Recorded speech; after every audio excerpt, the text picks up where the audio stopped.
여러분, 우리가 방금 보셨던 말씀, 그리고 그냥 안수 집사님께서 말씀하셨던 말씀이 은혜가 되어서 다시 한번 말씀을 읽어보았는데, 이 로마서 12장 14절에서 21절 말씀은 예수님을 믿게 된 우리가 앞으로는 어떻게 살아야 할지에 대해서 가르쳐 주신 말씀인 것입니다.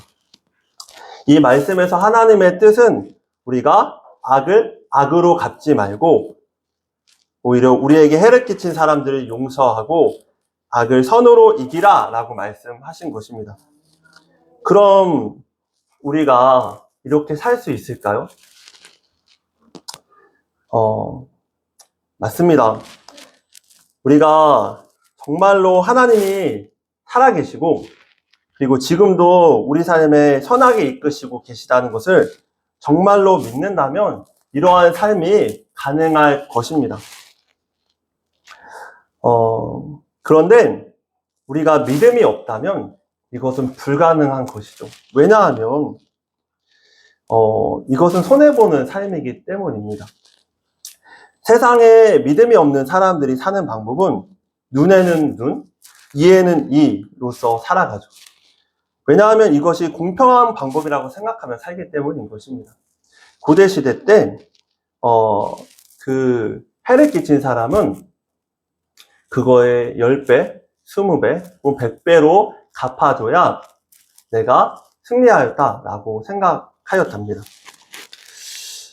그런데 이 눈에는 눈, 이에는 이라는 것은 그나마 자비를 베푸는 것이고 그나마 공평한 것이고 그나마 내가 살 수 있는 방법이라고 생각했기 때문에 사람들은 이렇게 원수를 갚으며 공평한 방법으로 눈에는 눈, 이에는 이로서 살아가는 것이죠. 그래서 사람들은 내가 손해를 봤으면 반드시 그 손해를 배상받아야 되고 또 상대방의 잘못에 대해서는 지적을 해야 된다라고 생각하며 살아가는 것이죠. 그러나 하나님께서는 우리에게 용서와 희생을 강조하셨습니다. 그리고 이렇게 말씀하시죠. 우리 다 같이 큰 소리로 합독하실까요? 시작! 서로 친절히 대하며 불쌍히 여기며 하나님께서 그리스도 안에서 여러분을 용서하신 것 같이 서로 용서하십시오. 바로 예수님께서는 내가 너희를 용서한 것 같이 너희도 서로 용서하고 사랑하라 라고 말씀하신 것입니다. 여러분, 이러한 삶을 살아갈 때 우리에게 진정한 평화가 임함을 믿습니다. 저는 아동센터에서 근무를 하고 있습니다. 그러면서 많은 아이들을 봅니다. 그곳에서 어떤 아이들은 다른 아이들을 이유 없이 건드립니다. 그러면 그렇게 당한 아이가 그 아이에게 안 좋은 말을 하거나 선생님께 이르러오죠. 그럼 어떻게 해야 할 것 같습니까? 맞습니다. 서로 사이가 안 좋아지고 계속 그런 갈등이 반복되는 것입니다. 내가 이렇게 쳤다면 다음에 이렇게 치고 다음에 이렇게 쳤다면 이렇게 치고 이렇게 되는 것이죠. 내가 안 좋은 말 했다면 안 좋은 말을 2번 하고 2번 했으면 4번 하고 4번 했으면 8번 하게 되는 것이죠. 사이가 안 좋아지고 관계가 깨어지고 그 센터의 분위기가 다 엉망이 돼버리겠죠. 그럼 저는 어떻게 해야 할까요? 맞습니다. 서로 화해하라고 해야 합니다. 그런데 서로 화해를 하기 위해서는 어떻게 할 수 있을까요? 맞습니다. 그 아이가 누군가에게 용납받아봤던 경험이 있어야 그 아이도 다른 아이들을 용납하고 용서할 수 있게 되는 것입니다.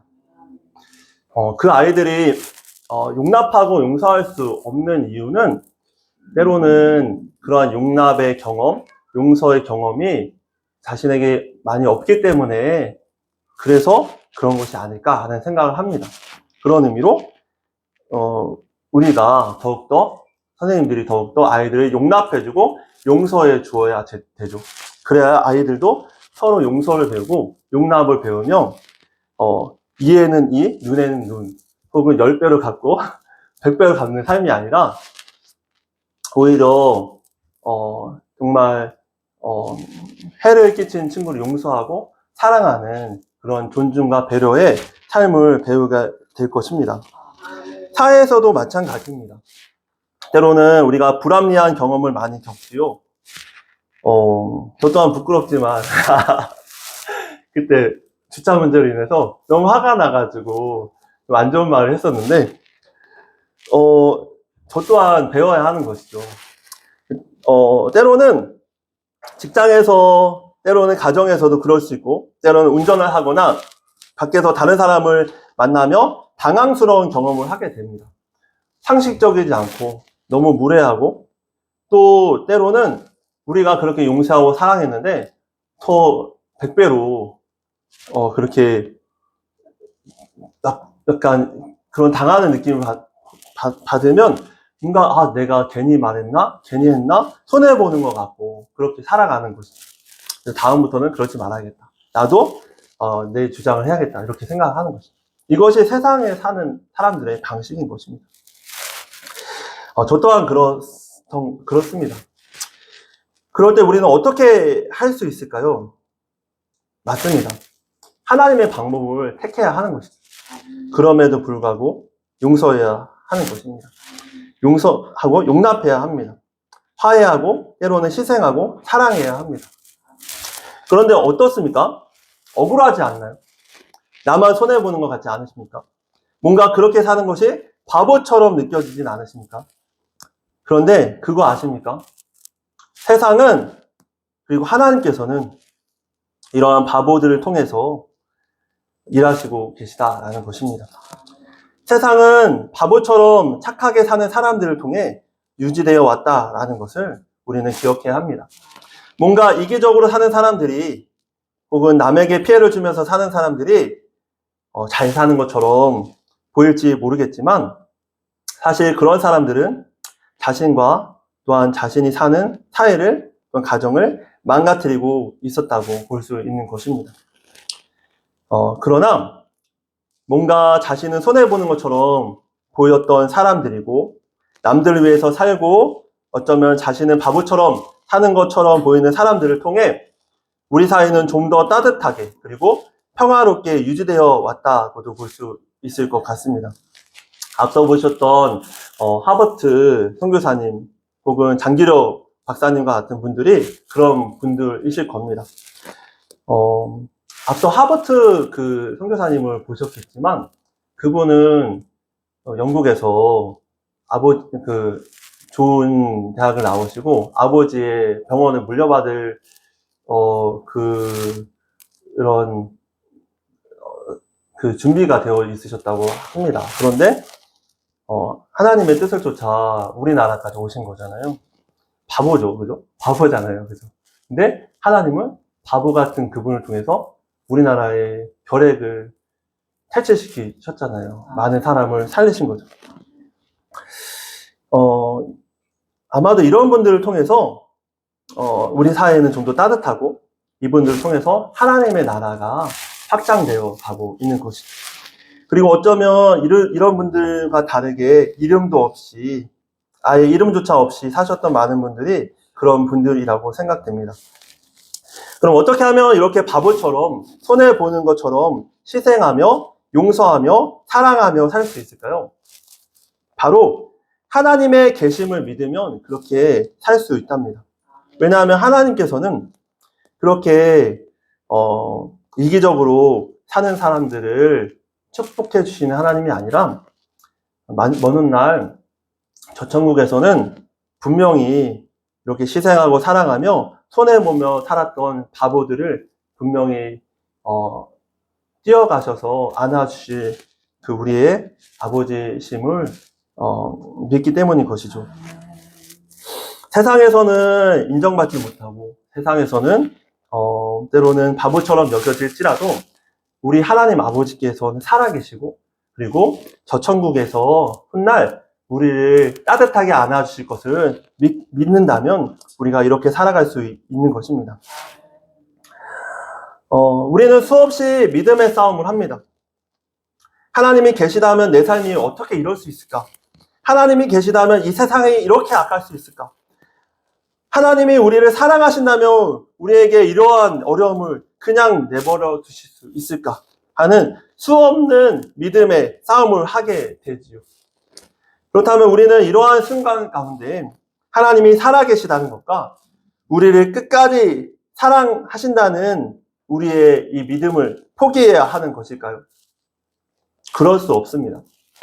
왜냐하면 저 또한 그렇게 살아보니 힘든 순간 저의 삶에 하나님이 침묵하시는 것과 같이 느껴지고 그냥 세상과 저를 내버려 주신 것처럼 느껴졌을 때 그렇게 믿음을 포기하고 살아보려고도 했었었는데 그렇게 믿음을 포기하고 살아보려고 하니 더욱더 제 자신이 피폐해지고 힘들어짐을 느낄 수 있었답니다.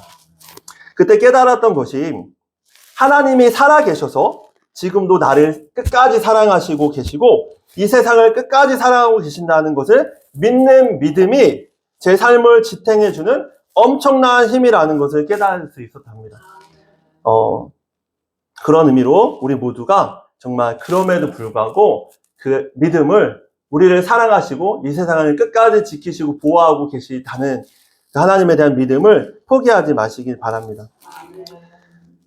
그럼 왜 이 세상은 점점 더 악해지고 그리고 또 때로는 그런 세상 속에서 하나님께서는 그냥 지켜보시는 것만 같이 느껴지는 것일까요?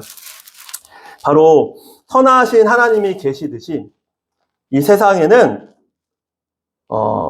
우리 곁에 악한 것들도 존재하기 때문인 것입니다. 여러분, 선의 개념도 있다면 악의 개념도 있다는 것은 당연하죠. 그럼 선의 개념이란 완전히 선하시고 완전한 사랑이신 하나님으로부터 왔음을 안다면 악의 개념은 어디서 왔겠습니까? 맞습니다. 하나님이 완전히 선하시고 완전히 사랑이시라면 바로 악의 개념은 하나님을 대적하는 모든 것들이 바로 악이라는 것을 알 수 있겠죠. 그럼 하나님을 대적하는 것들에는 무엇이 있을까요? 우리 에베소서 6장 11절에서 12절 말씀을 우리 개역개정과 새번역 성경으로 함께 합독하시겠습니다.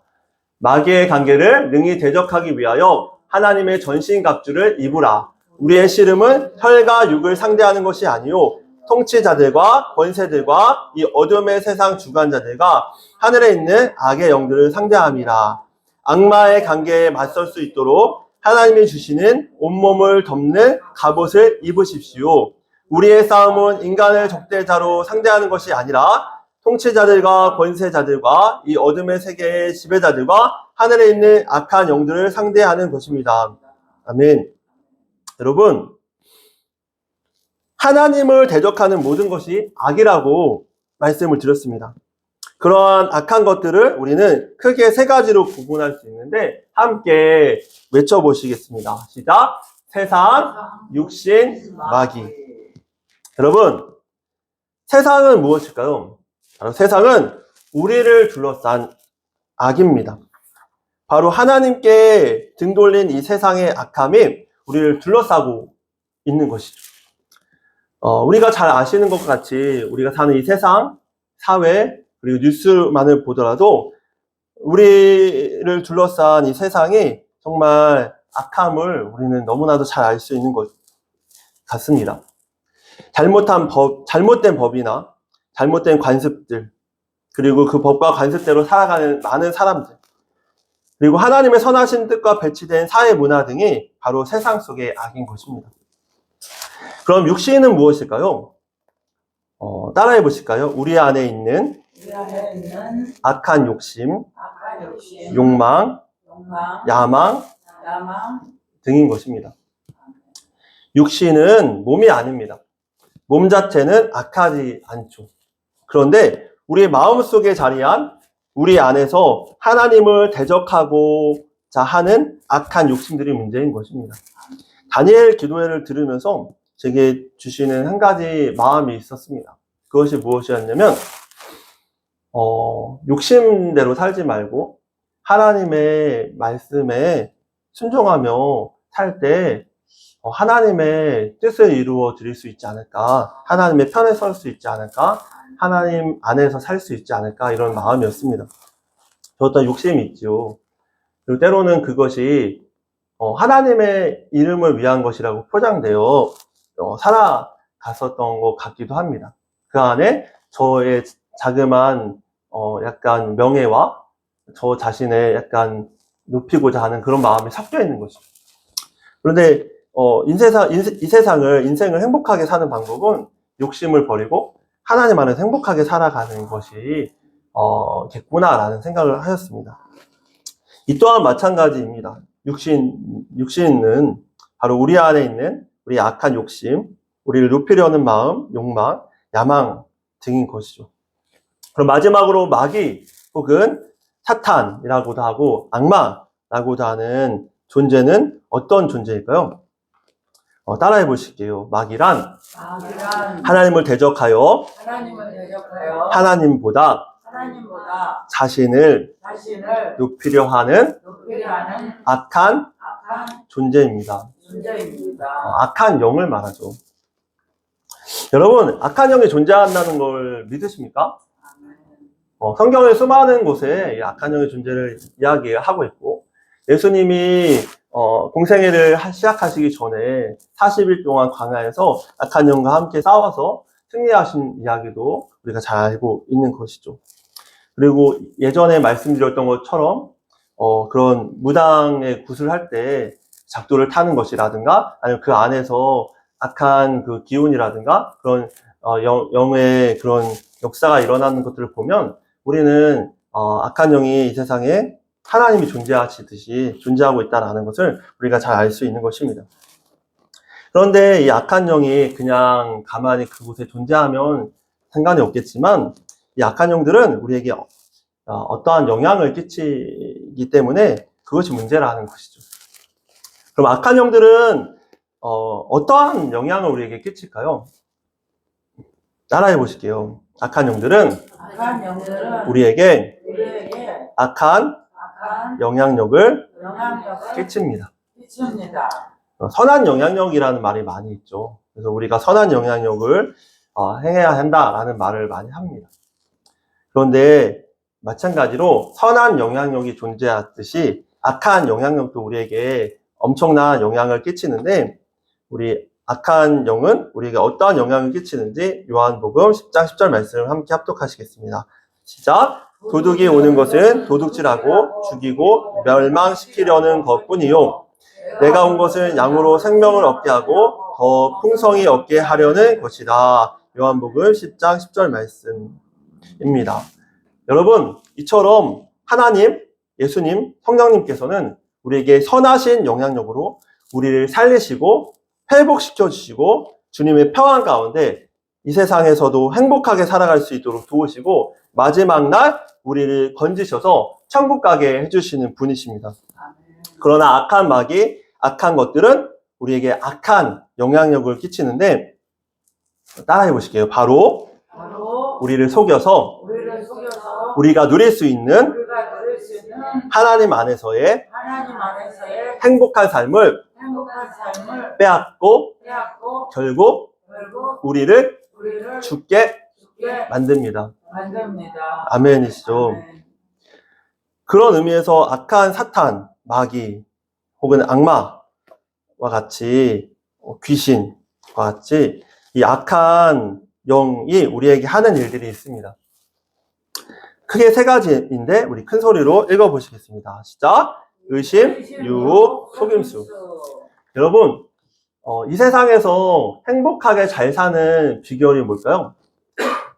따라해 보실게요. 바로 하나님을 믿는 믿음으로 하나님과 날마다 영원토록 함께 가는 것입니다.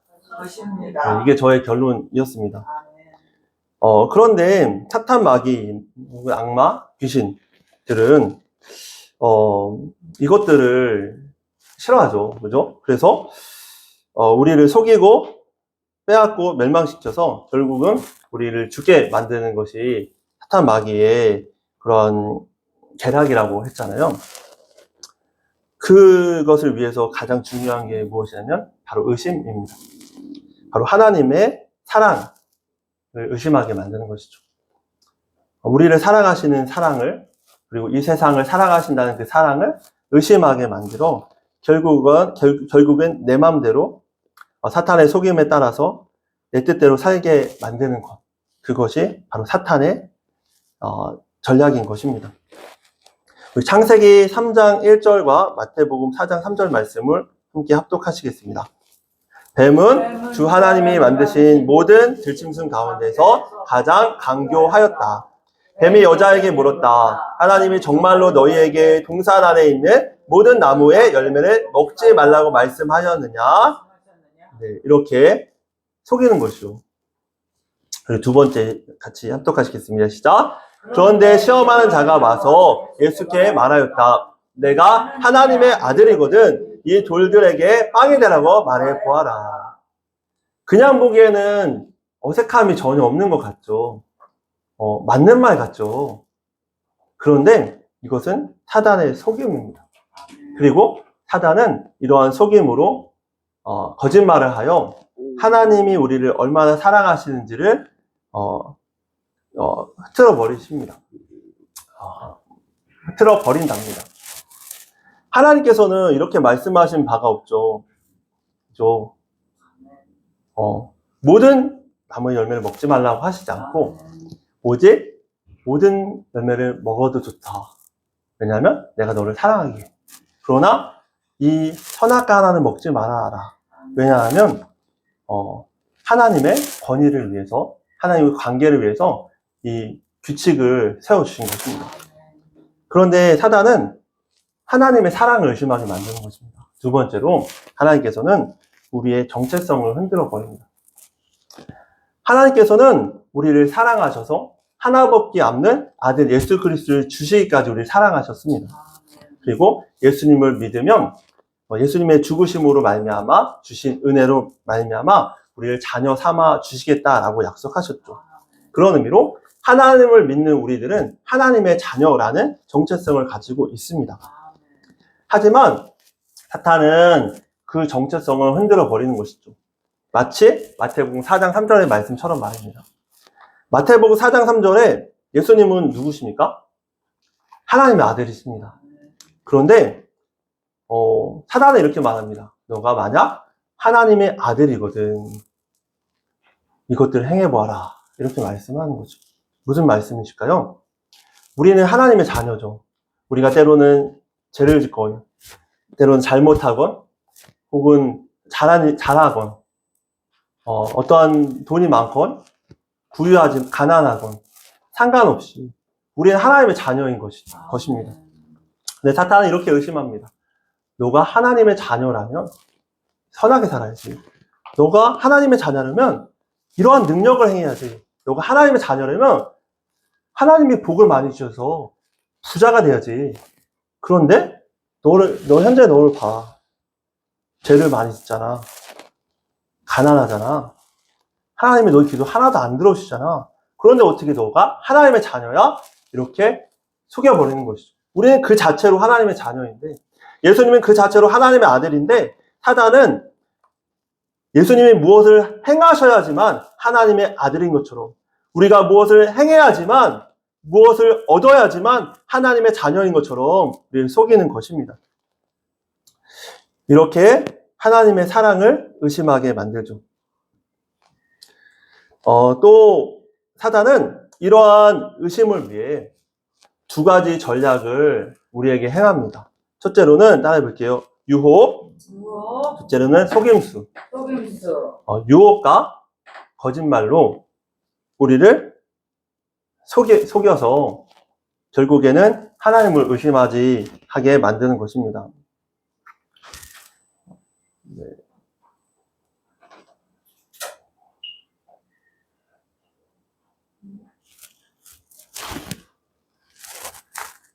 네. 그런 의미로 우리 함께 이 말씀을 함께 합독하시겠습니다. 시작. 아버지께서 우리를 암흑의 권세에서 건져내셔서 자기의 사랑하는 아들의 나라를 옮기셨습니다. 우리는 그 아들 안에서 구속 곧 죄사함을 받았습니다. 그러므로 그리스도 예수 안에 있는 사람들은 정죄를 받지 않습니다. 그것은 그리스도 예수 안에서 생명을 누리게 하는 성령의 법이 당신을 죄와 죽음의 법에서 해방하여 주셨기 때문입니다. 여러분, 우리가 어떠한 행위를 해서 우리를 하나님께 구원해 주신 것이 아니라 예수님을 믿는 믿음으로 말미암아 그의 은혜로 말미암아 우리를 하나님의 자녀 삼아 주셨다라는 것을 꼭 잊지 말으시기 바랍니다.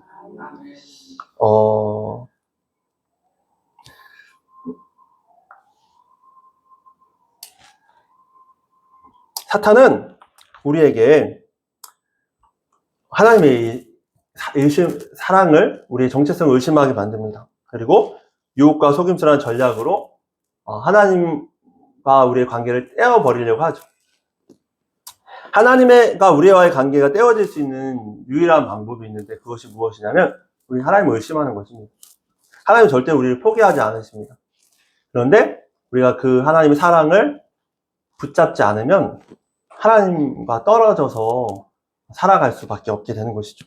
그런 의미로 끝까지 우리는 믿음을 하지 말아야 하는 것입니다. 이 의심과 유혹과 속임수에 대한 말씀을 함께 보시도록 하겠습니다. 다 같이 합독하실까요? 시작. 주 하나님이 사람에게 명하셨다. 동산에 있는 모든 나무의 열매는 내가 먹고 싶은 대로 먹어라. 그러나 선한 악을 알게 하는 나무의 열매만은 먹어서는 안 된다. 그것을 먹는 날에는 너는 반드시 죽는다. 뱀이 여자에게 말하였다. 너희는 절대로 죽지 않는다. 예수님은 우리를 사랑하셔서, 하나님은 우리를 사랑하셔서 선악과를 먹지 않게 하셨습니다. 왜냐하면 그것을 먹으면 죽으니까요. 그런데 뱀은 이렇게 속입니다. 너희 절대로 죽지 않아.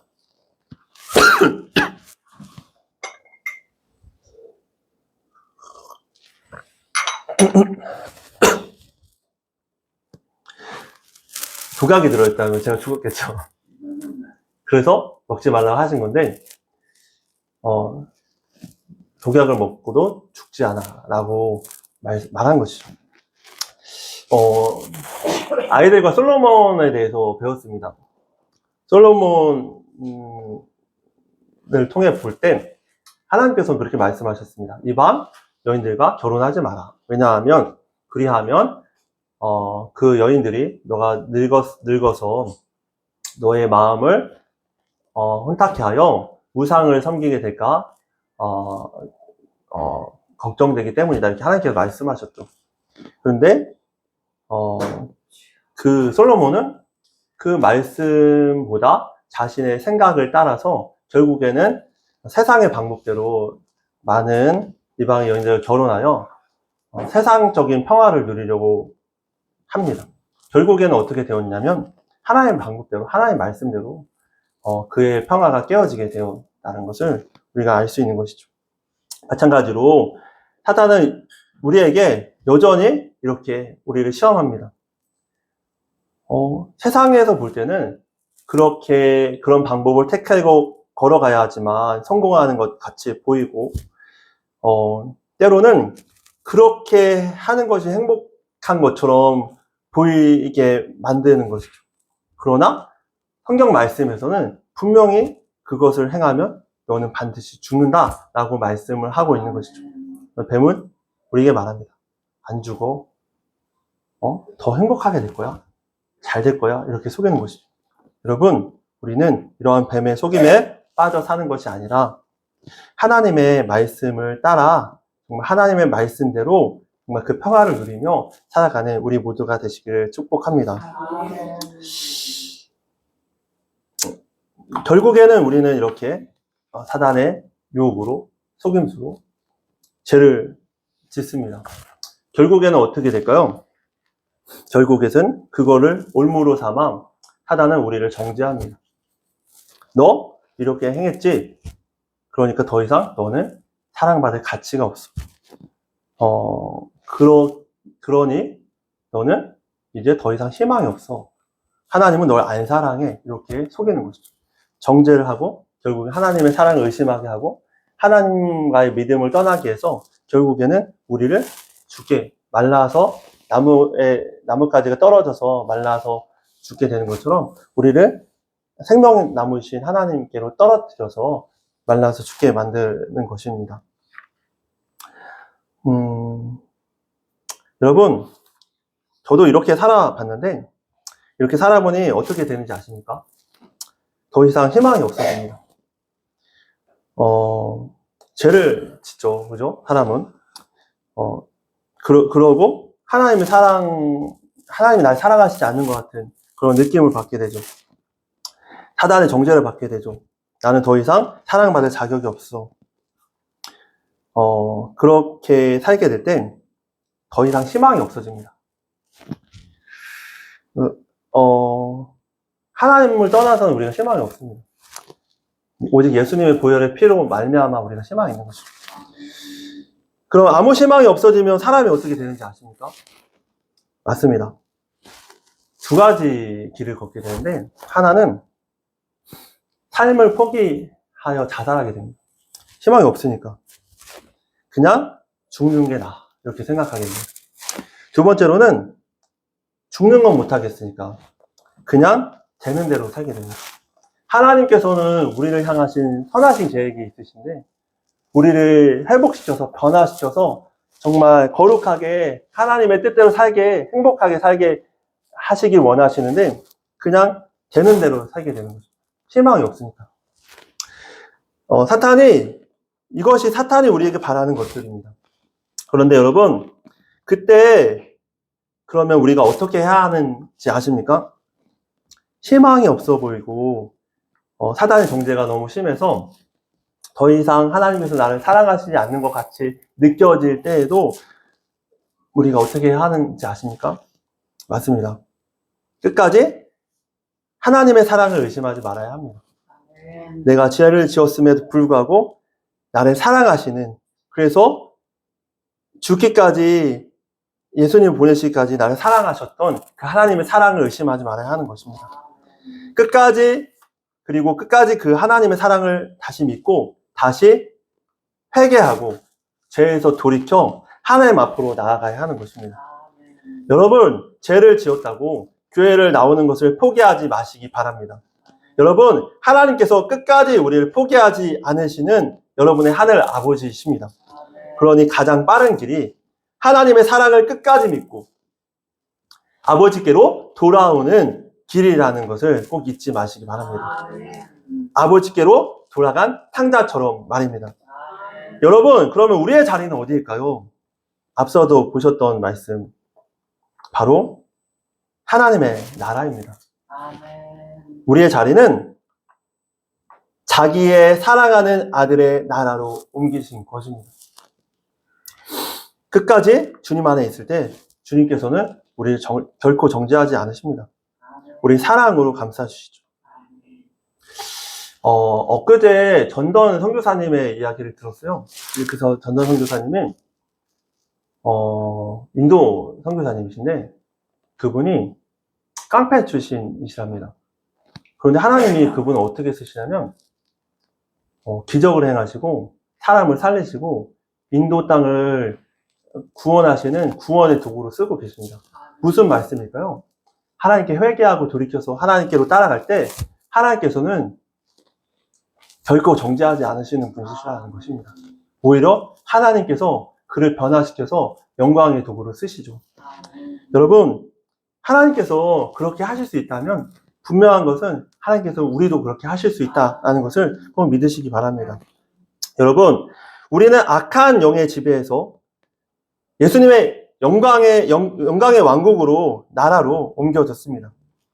이 예수님의 영광의 나라, 하나님의 왕국을 사는 방법은 예수님의 사랑을 끝까지 믿고 살아가는 것입니다. 여러분, 믿음으로 사는 삶이 우리를 예수님의 왕국의 통치 아래에서 영원토록 예수님과 함께 행복하게 살게 해줍니다. 여러분, 믿음으로 살아야 합니다.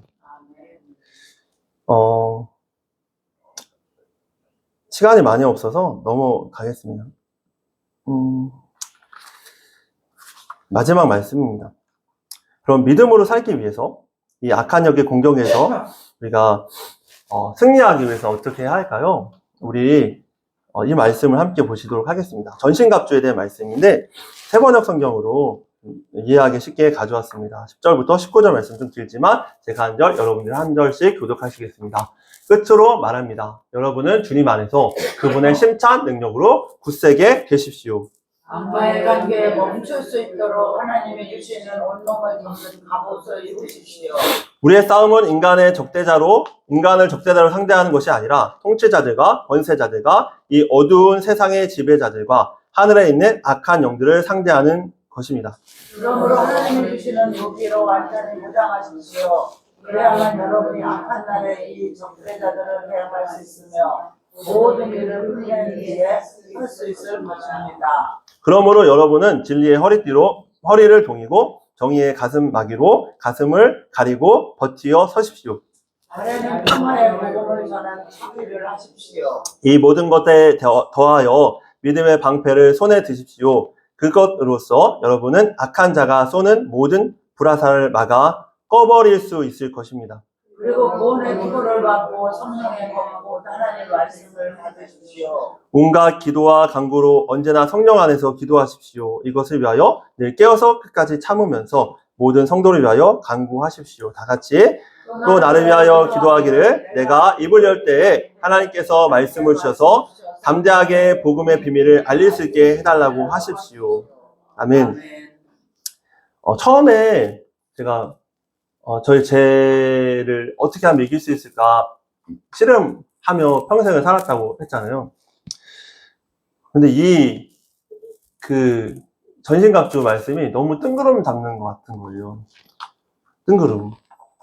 저는 여전히 죄를 짓고 하나님대로 잘 살지 못하고 잘 사는 것 같다가도 다시 넘어지고 이런 삶을 사는 거예요. 그러면서 정죄감이 들고 사단의 공격에 진짜 나는 안 되는 사람인가 보다 이런 생각하면 살게 되는 거죠.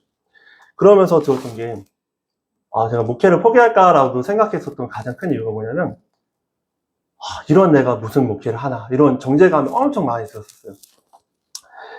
그랬는데 요즘에 제가 순서대로 사실은 알파 코스라는 코스거든요. 알파 코스라는 그 코스를 가지고 그거를 주님 주신 마음으로 묵상을 하면서 그거를 이렇게 여러분들에게 어떻게 잘 전해드릴까 이렇게 연구하면서 한 10주를 달려왔잖아요. 그러면서 믿음이란 무엇인가, 그리고 성령이란 무엇인가, 성령 충만함이 무엇인가, 믿음으로 사는 것은 무엇인가, 그래서 저 스스로 조금씩 정립하면서 느낀 게 무엇이냐면 이게 진짜구나 라는 걸 느꼈습니다. 믿음으로 사는 게 방법이구나 깨달았습니다. 여러분, 이것이 정말 실제적인데 제가 그렇게 느끼고 있습니다. 요즘에는 방어도구를 하나 주셨어요. 우리 큰 소리 외쳐볼까요? 시작. 진리의 허리띠, 정의의 가슴막이, 의의 흉배, 복음의 신발, 믿음의 방패, 구원의 투구. 이것이 무엇이냐면 진리된 말씀, 그리고 예수님을 믿는 믿음으로 말미암아 우리 의롭다고 칭해 주신 칭의의 가슴막이, 그리고 복음의 신발, 그리고 믿음의 방패, 구원의 투구. 이것이 무엇이냐면 결론은 그것입니다. 바로 예수님을 끝까지 믿는 믿음이, 예수님께서 끝까지 우리를 사랑하신다는, 복음으로 우리를 구원해 주셨다는 그 복음을 끝까지 믿는 믿음이 우리를 악한 영의 정죄의 공격에서 막아주고 지켜줄 수 있다라는 말씀인 것입니다. 이것이 정말 실제적입니다. 공격 무기는 다음과 같은데 우리 큰 소리를 합독하실까요? 시작. 성령의 검, 하나님의 말씀, 나 자신을 위한 기도, 서로를 위한 중보기도, 복음을 전하는 전도. 여러분, 바로 이것이 공격 무기인데, 공격 무기를 다시 자세하게 말씀드리면 하나님의 진리의 말씀과 나 자신을 위해, 그리고 서로를 위해 기도하는 기도, 그리고 수많은 예수님의 복음과 사랑이 필요한 많은 사람들에게 예수님의 소망과 생명의 복음을 전할 때 우리 자신과 또 우리가 속한 이 세상이 악한 영향력이 소멸되고 선한 영향력, 하나님이 통치하신 나라, 하나님의 복음이 임한 그곳, 하나님의 회복과 참된 평안이 임하는 하나님의 나라로 변화될 수 있다라는 것입니다. 이것이 공격 무기인 것이죠. 그런 의미에서 우리가 악을 이기기 위해서는 끝까지 하나님께 속해 하나님을 믿는 믿음을 끝까지 포기하지 말고, 악을 악으로 갚지 말고, 악을 선으로 갚을 때 주신 하나님의 그 위로하심을 기대하며 악한 사람들을 하나님의 사랑으로 대하며 악을 선으로 이길 때 때론 손해볼지라도 악한 세상이 선한 세상으로 변화될 줄을 믿습니다. 다 같이 기도하시겠습니다.